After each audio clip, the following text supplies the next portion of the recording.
কৈলাসহরে কংগ্রেস বিধায়ক বীরজিৎ সিনহা মন্ত্রী টিঙ্কু রায়ের বিরুদ্ধে ঊনকোটি জেলার চিফ জুডিশিয়াল ম্যাজিস্ট্রেট আদালতে একটি মামলা দায়ের করেছেন।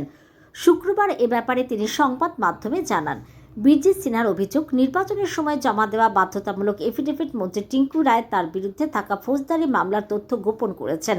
আদালতের বাইরে সাংবাদিকদের মুখোমুখি হয়ে এদিন বিধায়ক বীরজিৎ সিনহা বলেন, ফৌজদারি তথ্য গোপন করা শুধুমাত্র একটি কারিগরি ত্রুটি নয়, এটি নির্বাচনের স্বচ্ছতার মূল ভিত্তিকে আঘাত করে। মামলাটি বর্তমানে বিচারাধীন রয়েছে।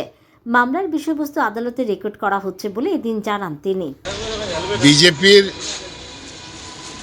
একজন চণ্ডীপুরের প্রার্থী বিগত বিধানসভা নির্বাচনে, পরবর্তী সময়ে উনি মিনিস্টারও হয়েছেন, কিন্তু দেখা গেল উনি নমিনেশন দাখিলের সময় যা বর্ণনা করতে হয়, সম্পত্তির হিসাব, শিক্ষাগত যোগ্যতা এবং কারোর বিরুদ্ধে কোনো ক্রিমিনাল কেস আছে কি না, কিন্তু দেখা গেল উনি তার শিক্ষাগত যোগ্যতা যে দেখিয়েছে এটা ভুয়া একটা ভোট, এবং এটা সিবিআই ইনকোয়ারিতে প্রমাণ হয়েছে এই ভোটটা ভারতবর্ষে নেই।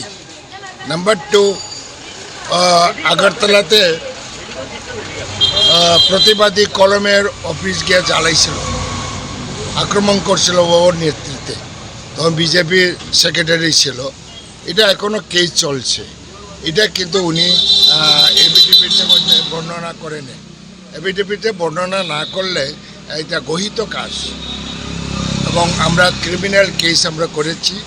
এবং কালকে সিজিএম ছিলেন না, ওনার ইনচার্জ একজন ম্যাডাম ছিলেন, ওইখানে আমাদের যা কেস করেছিল চন্দ্রশেখর সিনহা এবং অ্যাডভোকেট নরসিংহ দাস সঙ্গ কয়েকজন অ্যাডভোকেট সেখানে হিয়ারিং নিয়েছে।